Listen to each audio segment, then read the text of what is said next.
Quand j'ai fini mes études, j'étais assez réaliste sur le fait que j'arriverais pas forcément à travailler dans le sport directement. Je me suis réveillé un matin, j'ai dit bon mais Paris c'est pas ma ville, je pouvais pas faire mon sport. On a fait un shooting pour Adidas avec Romain Tamac, avec l'agence. Après on a fini par bosser avec le service événementiel de la LFP et avec la Ligue 1. Un de mes objectifs d'ici 2024, de shooter un match NBA.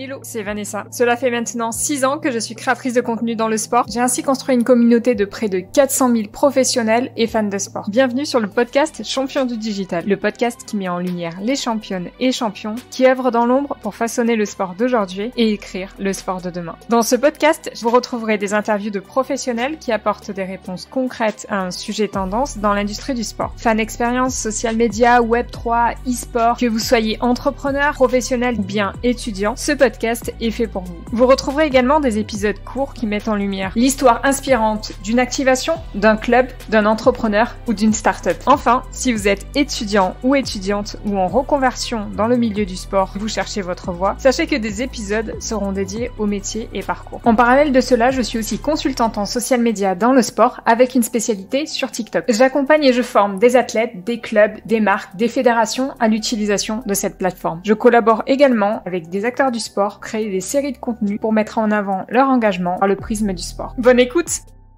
Hello Adrien! Salut Vanessa! Merci à toi d'avoir accepté de passer sur cet épisode de Champions du Digital qui est dédié au métier du digital et du sport. Avec grand plaisir, merci pour l'invitation Vanessa. Alors l'idée aujourd'hui c'est de parler de ton métier de créatif. Pour commencer, est-ce que tu pourrais te présenter et nous parler un petit peu de ton parcours? Oui, bien sûr. Alors donc moi c'est Adrien Nod, 100% toulousain, donc dans le sud de la France. Il y a plusieurs choses qui sont importantes dans ma vie perso et dans ma vie pro, c'est le sport qui a vraiment été pour moi un catalyseur d'énergie, d'émotion et de volonté dans ce que je voulais faire dans ma vie. Donc ça a toujours pris une place très importante depuis que je suis petit. D'abord par la pratique du sport et ensuite à la fois par mon métier et par mes études. J'ai fait une licence STAPS en management du sport de 2010 à 2013. Et ensuite, donc, j'ai rejoint un IAE. Aujourd'hui, c'est TSM à Toulouse. Il y en a un peu partout en France. C'est l'Institut d'administration des entreprises. Et j'ai fait un master marketing du sport, l'IAE Toulouse, avec une passerelle, en fait, depuis STAPS. Donc, le monde du sport, le monde de la communication aussi qui m'a toujours beaucoup intéressé. Un peu l'économie, la politique, ces dimensions-là qui m'intéressaient dans le sport. Donc, pas forcément l'entraînement sportif ou le parcours de prof de sport, mais assez rapidement, la partie communication et marketing dans le sport. Au cours de tes études, quel type de stage t'as fait? Alors, malheureusement, c'est le gros écueil de mes études, c'est que j'ai fait la fac. Et si tu veux, à la fac, on n'est pas trop dans l'insertion du monde professionnel. J'ai connu ça. Voilà, tu vois, et si tu veux, on est plutôt dans la réflexion des sujets, voilà, tirer les choses un peu jusqu'au bout. Et ça m'a un peu manqué, mais j'apprécie quand même beaucoup le côté en profondeur des sujets de la fac. Un peu un mix, j'aurais voulu plus d'insertion professionnelle que ce que j'ai eu dans mon milieu universitaire. Mais bon, j'ai quand même fait des stages, notamment à l'IAE. J'ai fait un stage de 4 mois à Londres, en Master 1, dans un club de rugby à Londres. J'ai la chance d'avoir de la famille là-bas, donc j'ai été logé là-bas. Et donc j'en ai profité pour faire 4 mois à Londres. Et ensuite, j'ai fait un stage de 6 mois, donc de fin d'études à Paris, dans une start-up qui faisait de la gestion de données billetterie pour des acteurs culturels et des acteurs sportifs. Voilà pour mes 2 expériences dans le monde du sport. Donc une partie vraiment assistant, tu vois, de direction pour le club et la partie commerciale pour cette start-up-là qui vendait une solution un peu innovante pour les responsables billetterie des clubs, des musées, des cinémas, voilà. Ok. Quand t'as fini tes études, est-ce que t'as été embauché ou comment ça s'est passé ta recherche de ton premier job? Quand j'ai fini mes études, j'étais assez réaliste sur le fait que j'arriverais pas forcément à travailler dans le sport directement. Ça a toujours été ma volonté de travailler dans le sport, mais je savais qu'on était beaucoup à vouloir travailler dans le sport avec peu de place finalement et j'avais une mauvaise connaissance aussi, tu vois, de l'écosystème des métiers du sport. Donc en fait, j'ai intégré Verisure, tu sais, la marque de système d'alarme pour particuliers et petites entreprises, donc en tant qu'assistant marketing. Et après, ils m'ont pris en tant que responsable de la communication digitale. Donc j'ai fait 2 ans chez eux. Et quand je dis responsable de la communication digitale, c'est qu'en fait, je m'occupais des réseaux sociaux de la marque. Donc vraiment la communication grand public. Pas tout ce qui est campagne publicitaire, tout ça, les campagnes print, mais vraiment la partie réseaux sociaux de la marque Verisure. Ok. Tu devais expliquer comment t'es arrivé à ton parcours, que on n'en a pas encore parlé, mais de ce que tu fais aujourd'hui? Alors, il y avait quand même dans cette partie-là, dans ce métier-là, quelque chose qui me plaisait, c'était la communication, le travail de l'image. Imaginer un calendrier éditorial, imaginer des contenus, imaginer des mots, des photos, etc. pour illustrer un propos. Donc ça, c'était intéressant dans la partie com, mais il manquait ce côté-là sportif. Et en fait, si tu veux, ça c'était en 2016-2017. À ce moment-là, ma sœur avait déjà, en fait, la première édition de la Amos WFC a eu lieu en 2017. Donc moi j'ai commencé à bosser à Paris, le tournoi était déjà lancé. Donc Est-ce que tu peux juste expliquer à ceux qui connaissent pas ce que c'est que la Amos WFC? Oui, la Amos WFC, c'est le tournoi de référence en Europe de préparation des équipes professionnelles de football féminin. C'est un tournoi qui a été créé en 2017, donc la dernière édition a eu lieu l'année dernière. Il y a eu 5 ou 6 éditions avec le Covid, je sais plus, et donc c'est un tournoi de pré-saison international qui réunit les meilleurs clubs européens tous les étés en début de saison à Toulouse. On a reçu le PSG, le Bayern de Munich, l'Olympique Lyonnais, Manchester City, Arsenal, Liverpool. On a reçu Manchester United l'année dernière, le Barça aussi. Je recevrai ta sœur aussi pour en parler dans un autre épisode. Voilà, c'est prévu.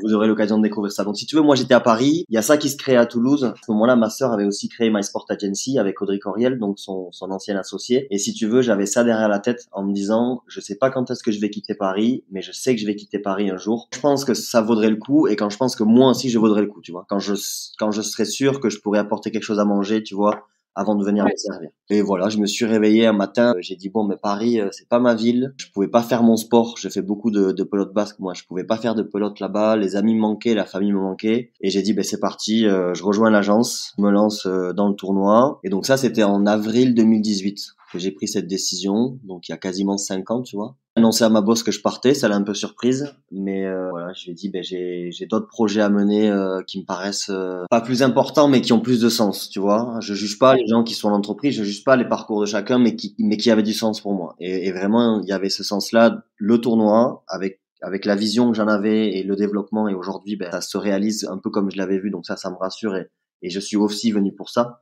Pour là où on en est aujourd'hui avec ce tournoi. Et sur la partie communication et créa, bon, mais je partais de zéro, mais je me suis dit, c'est parti, on va se lancer et on va voir comment ça se passe, en fait. Est-ce que tu pourrais nous parler de tes missions actuelles et de ton métier, qu'on peut dire que c'est créatif? Ouais, c'est créatif. C'est créatif. Il y a plusieurs nomenclatures. On peut dire directeur artistique, mais moi, j'aime pas trop ce terme-là parce que je trouve qu'il est un peu galvaudé. Parce que tu vois, je suis graphiste et photographe, mais je fais pas de l'art, en fait. Je fais pas de l'art parce que ce que je fais, il y a un objectif, il y a une forme d'efficacité derrière, il y a une forme de hiérarchisation des informations. Si j'étais un artiste, je serais beaucoup plus libre, tu vois, dans mon expression visuelle et graphique. Donc j'aime pas trop ce mot-là, mais effectivement, j'aime bien le mot créatif. C'est ce que j'ai mis sur Behance, je crois, j'ai mis free creative, donc créatif libre, tu vois. Et ce que je résume, c'est que je fais de la communication visuelle. Ça passe par le graphisme, ça passe par la photo et ça passe par la vidéo. Tu t'es lancé il y a 1 an à peu près, c'est ça, en freelance. Comment Ouais. tu as trouvé tes premiers clients? Parce que c'est aussi la question.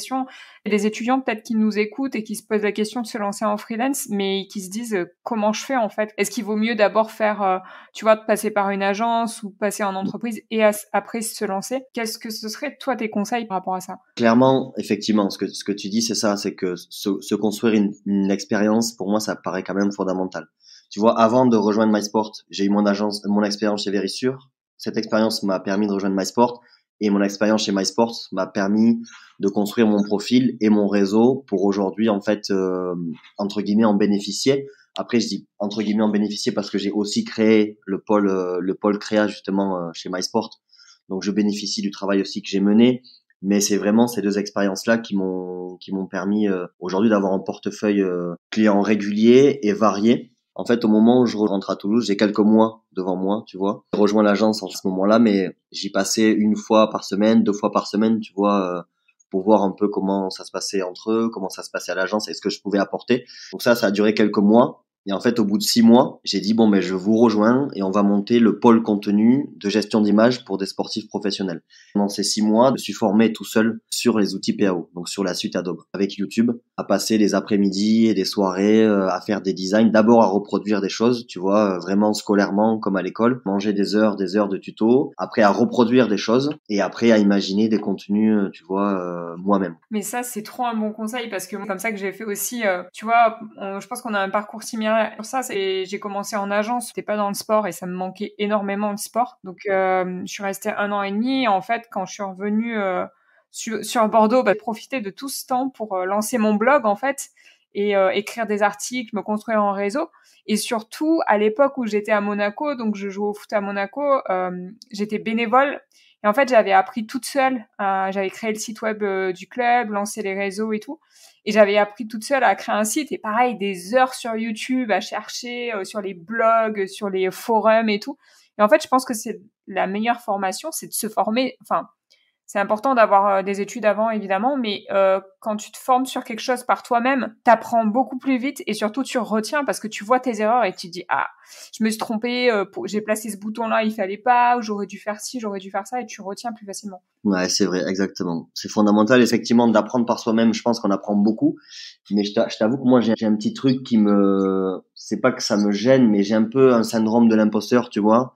Parce que je suis pas formé graphiste et je pense que tu dois voir ce que je veux dire un peu. Je suis pas formé graphiste, mais j'ai la passion de ça et ce que je fais aujourd'hui, c'est quand même ça qui est important pour moi. Ce que je fais à mon niveau, ça reste commercialisable et ça reste apprécié, tu vois, par les gens pour qui je le fais. J'ai des bons retours. Sinon, je l'aurais pas fait. Et sinon, j'aurais senti que c'était pas pour moi, tu vois. Franchement, tu vois, je découvre ton parcours, mais tu m'aurais pas dit que t'étais pas graphiste, je l'aurais pas su parce que les créas que t'as fait pour un Most Women's French Cup, c'est hyper stylé et je trouve, je dis stylé parce que j'ai pas le bon langage, tu vois, mais je trouve que c'est hyper moderne par rapport à ce qu'on voit, notamment ce que font les clubs de sport aux États-Unis. J'aime beaucoup, quoi. Merci, c'est gentil.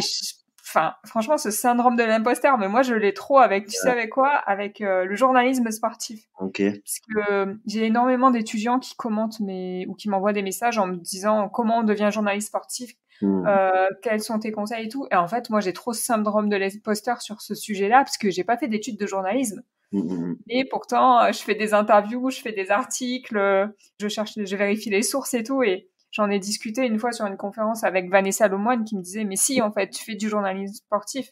Et moi, je disais, mais non, je suis pas journaliste sportif, j'ai pas fait les études pour. Et au final, tu te dis que t'as encore plus la dalle, tu vois, mais je pense que c'est ça peut-être qui nous lie et qui a fait notre force à nous deux, tu vois, c'est que au moment où on nous a proposé les opportunités, on les a prises, tu vois. Et c'est un peu ce que je reproche. Parfois, c'est pas un reproche pas véhément, mais c'est un peu ce que je reproche à certaines personnes que je connais, qui font de la photo, qui font du graphisme, qui m'arrive de les solliciter, de leur demander de parler de leur métier. Et leur retour, c'est de me dire, ils sont pas légitimes, tu vois, que c'est des gens, je les vois, ils travaillent 2 fois mieux que moi en graphisme et 2 fois mieux que moi en photo. Aujourd'hui, j'ai accepté cette interview, tu vois, où on parle du graphisme. À la base, c'est pas mon métier, mais je l'accepte et je me lance, tu vois. Et je pense que ça, c'est un conseil, c'est un peu bateau, mais être besogneux au départ et être capable d'apprendre des choses et se lancer, ok, c'est parti, on va tester et puis on verra. Moi, je le vois parce que je donne des cours aussi chez Amos, dans une école de commerce de 100% sport, qui prépare au parcours plutôt partie gestion de projet, communication, marketing dans les clubs, commercial aussi. Je vois, par promotion, il y a 2-3 étudiants qui ont la fibre, tu vois, et qui sont prêts, qui sont coachables, tu vois, qui sont prêts à écouter les conseils comme un sportif. Ils sont prêts à s'entraîner, ils sont prêts à exécuter, ils sont prêts à se lancer. Et par promo, tu le vois, il y en a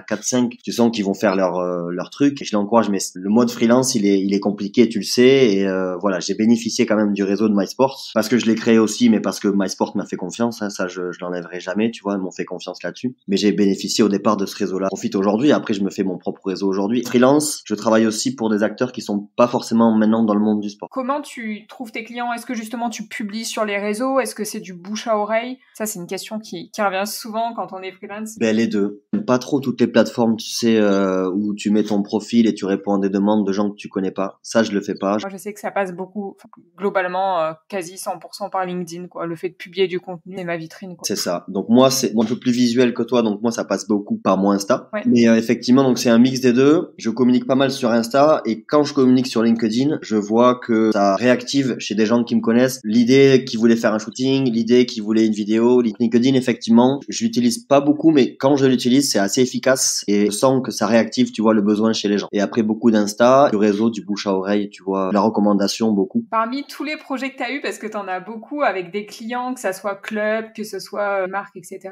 Est-ce que tu pourrais nous parler d'un projet que tu as beaucoup aimé réaliser, enfin quelque chose qui est dans tes références peut-être dans ton portfolio? Alors, dans mon portfolio, ouais, j'ai 2 références dont je suis assez heureux. Juste avant le Covid, On a fait un shooting pour Adidas avec Romain Tamac, avec l'agence. On a été missionné par Adidas Paris le temps d'une après-midi pour faire des photos, pour mettre en avant une nouvelle collection de chez Adidas. Donc ça, c'était hyper cool parce que c'était la première fois, tu vois, où j'avais un sportif en direct de cette envergure, où il était qu'avec moi et notre photographe. Donc on a vraiment passé l'après-midi ensemble et c'était très agréable et c'était pour un bel annonceur qui est Adidas. Ensuite, quand j'étais à l'agence, on a rentré la LFP aussi, donc la Ligue 1 et la Ligue 2 sur des créas en jour de match, donc en game day. Et on leur faisait des fiches de match toutes les semaines, en Ligue 2 beaucoup. Donc ça, c'était hyper cool. Et après, on a fini par bosser avec le service événementiel de la LFP et avec la Ligue 1. Donc ça, c'était un bel annonceur aussi. Après, pour le cœur, c'est Colomiers Rugby parce que c'est le premier club qui nous a fait confiance. Tu vois, moi, j'étais tout seul à la base au pôle content de chez MySport. C'est le premier club de rugby en Pro D2 qui nous a fait confiance sur production de leur contenu sur les réseaux sociaux. J'ai toujours dans mon cœur ce club-là qui m'a fait confiance au départ et qui en a amené d'autres, tu vois, après des événements et des sportifs. Après, le projet dans lequel je prends le plus de plaisir, c'est le Blues Basket Club en ce moment là. J'ai beaucoup de boulot. Ils m'ont confié toute la DA et toute la communication grand public en début de saison, donc en septembre. Je fais la partie photo, la vidéo, le community management, les trois piliers, tu vois, de mon métier, la partie consulting, stratégie et qu'est-ce qu'on publie, comment on publie, la partie prod et la partie diffusion. Et c'est là que tu te dis qu'en fait, toutes tes expériences, même celles qui n'étaient pas dans le sport, te servent aujourd'hui, que ce soit la partie stratégique, la partie opérationnelle, community management, la partie plus créative. Au final, quand tu regardes en arrière, tu te dis, ben en fait, heureusement que je les ai eues, ces expériences, parce que ça me permet d'être aussi polyvalent, peut-être. Ouais, complètement. Et effectivement, le monde de l'entreprise chez Verisure, pendant 2 ans, comment tu travailles avec une agence, comment tu fais des reportings hebdomadaires, des reportings mensuels, comment tu organises ton emploi du temps aussi. Et je reviens là-dessus, mais c'est aussi le sport, tu vois, qui, moi, m'a appris ça. C'est cette discipline-là et cet engagement personnel dans une discipline, dans une pratique, pour un objectif qui est supérieur à moi, tu vois, un résultat qui me dépasse. Et le sport, tu vois, vraiment, c'est bête, hein, mais c'est bateau, mais voilà, c'est vraiment ces valeurs du sport que moi j'applique à mon travail. En vrai, le sport, c'est peut-être ma plus belle expérience professionnelle qui m'a permis d'avoir vraiment ce profil-là de personne qui est à l'écoute, qui est prêt à écouter les critiques aussi, tu vois, comme un coach, qui est prêt à répéter les choses et après à délivrer du instant T. Imagine, tu peux choisir le client de rêve ou tu vois le projet de rêve sur lequel tu voudrais travailler. Ce serait lequel? Ce serait directement les Los Angeles Lakers, mon client ultime. S'ils nous écoutent.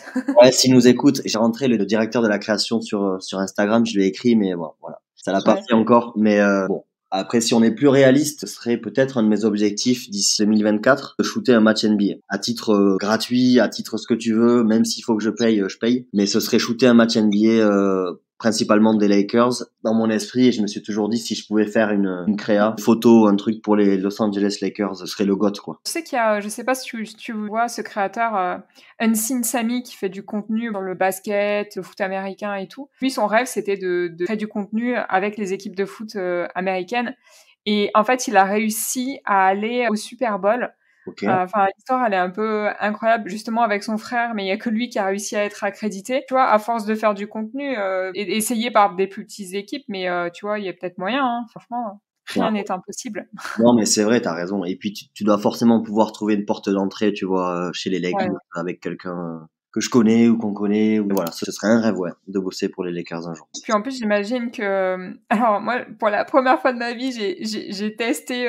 tu sais, j'étais en inside avec Beansport sur un match Girondine pour les quarts de finale de Coupe de France. Là, c'était au Matmut. J'étais en bord terrain et donc je me suis dit, bah c'est l'occasion. Je vais acheter un appareil photo. Alors le truc de base, hein, Canon M50 pour commencer. Et je me suis dit, je vais prendre l'objectif parce que tu sais, dans le kit, il y avait un zoom. Franchement, c'est un métier. Hein. C'était hyper difficile d'arriver à zoomer. Tu vois, genre le ballon, il était déjà parti de moi. Franchement, c'est de l'expérience. Au début, je galérais et maintenant, ça va. Tu vois, je suis assez contente de ce que je produis. Je vais faire mieux et je peux faire mieux. Et voilà, de toute façon, t'as un profil aussi, toi, où tu veux créer des choses et tu veux faire des choses par toi-même. Donc voilà, on a un peu cette... Tu vois, c'est comme le montage vidéo. Moi, à la base, j'ai absolument aucune connaissance là-dedans. J'ai recruté d'ailleurs un vidéaste en alternance qui m'aide beaucoup depuis qu'il est là parce qu'il s'occupe de toute la partie montage. À un moment donné, il a fallu moi aussi que je me forme un peu. Là, j'ai téléchargé Premiere Pro. Ça fait un peu peur, mais ouais, je fais du contenu. C'est obligé que j'ai des bases, tu vois, sur la création, sur la vidéo, et j'essaie d'analyser les vidéos que je vois. C'est pas évident parce qu'il y a tellement de choses, mais tu vois, je sais que maintenant, quand je veux faire apparaître un temps fort à un moment particulier, je vais mettre un effet sonore. Franchement, c'est de la formation en continu, quoi. Non, mais c'est clair, des petits skills, tu vois, qui vont